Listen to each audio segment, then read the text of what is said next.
Hey everybody, LadyLibertyStacker here. It is Saturday, October 28th, 2017, and I'm back with you for some things that I found at a local estate sale and antique mall, and just things that I'm looking to either keep for myself or flip for a nice profit on eBay.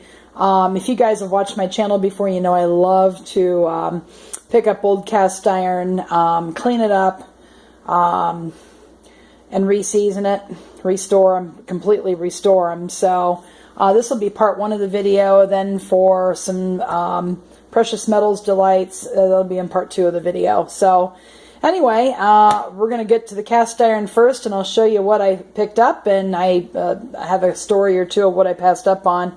We'll go from there. Okay, I went to an estate sale Thursday, and it was an old farmhouse, and they had no cast iron whatsoever. Hard to believe. They had everything else. They had antique pottery, they had glass, they had Pyrex, they had all kinds of stuff. They had old tools, they had a ton of stuff in the garage that the men were interested in, and but everything was way overpriced, and it was just not a real pleasant estate sale. So I went ahead and I left and went to another estate sale in the afternoon. They had nothing.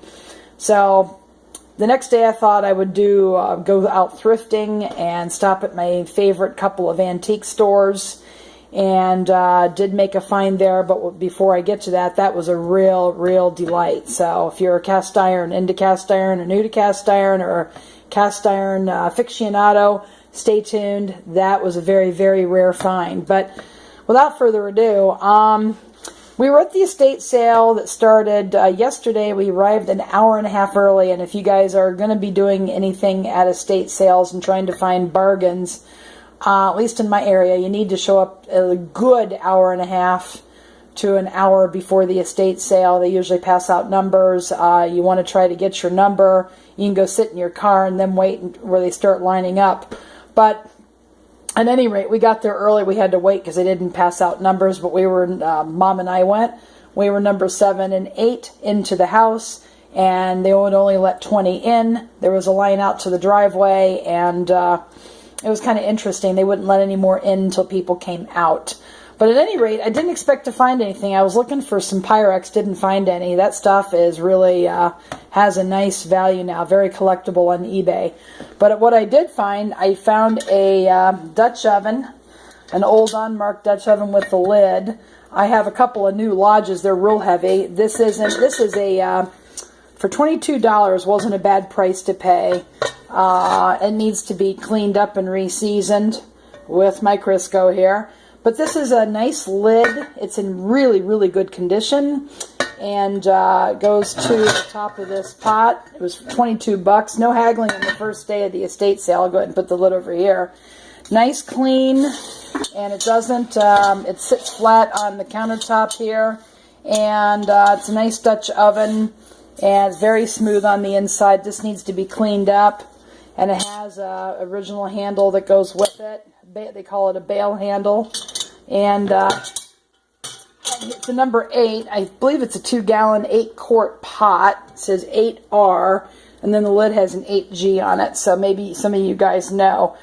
Some of the carbon seasoning is worn away on the bottom, just needs to be overhauled. Not very difficult for me to do. There are other videos out there to teach you how to do that, so that'll probably fetch about $45. I mean, it's not a great money maker, but it's something fun for me to do, and I can make a little money. And then, of course, you add shipping to that when you're done.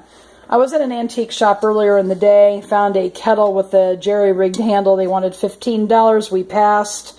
I don't think with a jerry-rigged handle, not original, it's not going to fetch what you want. It was too big, too much work. But I did find this kettle.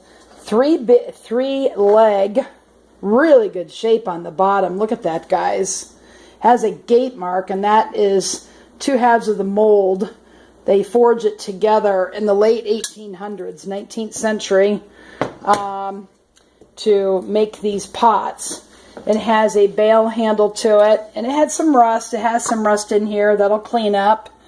So I'll get that, all soak it in a lye bath, and I'll then soak it in a vinegar water soak to get all the rust off of there, and then clean it up, sand it down a little bit with the sanding pad, make it nice and smooth, and that's going to be a great pot for somebody. Now these go for anywhere from $80 all the way up to over $100 on eBay. And the better condition ones, this is a very, very solid pot. Maybe a little pitting here, but not too much to be worried about. This is a pot. It's soups, beans, whatever, go in there. So I was really happy paying only $18 for this. And like I said, they go for $80, $90, $100 and up on eBay, depending on a good day. So that's a nice one there. And then the real haul here, I was at an antique mall, and I go through there, you know, periodically, every 2-3 weeks. And they are very nice. They'll deal with you there. And I happened to see a skillet like so, hanging on the wall. And upon further examination, the inside, bare bones, really, really nice condition. And I'm going to go ahead. Oops, I'm going to go ahead and move that for a minute, put my bean pot over here, and show you on the countertop what to look for when you try to get these. It sits flat. When you push the handle, it doesn't spin. You want these kind to have even heating for sure. On the cooktop, it's a very, very big pan. So let's take a look and see what it is. It is a very early number 10 large slant logo Griswold Erie skillet. They made these from 1905 to 1907, I believe. 716A mold with a heat ring. These are very, very rare. You don't find them too often. And the sweet part was it had a price of $50 on it. And I tested it with the credit card all around. It sits flat. This part is flat. The interior is flat. And you know what? I can lift it real easy. Real easy. I mean, these vintage Griswolds are just top-notch for that. But anyway, it was $50. I took it up. I was chatting with the guy at the counter, and he said, I can give you 10% off. I said, super. So I ended up paying $45 plus tax for this. $45 plus tax, and these things sell, if they're reconditioned in season, which I love to do anyway, they sell on eBay from $150 to $250, depending on the condition. They're very rare. They're hard to find. I don't know if I want to sell this one. You know, I fall in love with these guys, but I'm going to keep it for a while. But this thing hasn't been touched. I haven't done a thing to it yet. Bare bones quality pan. So Griswold, and then the second one is Wagner. But the Griswold is the most collectible, and but they're just so well made. I'm just thrilled to find that. So that's it for this video for the cast iron.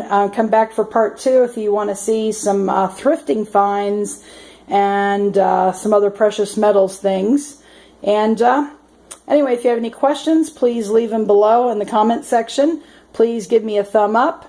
If you haven't subbed to my channel, I have all kinds of deals that I make and do that you guys can watch and hopefully learn from. Please sub my channel if you haven't already. Give a thumb up to the video, and go make it a great day, and thanks for watching.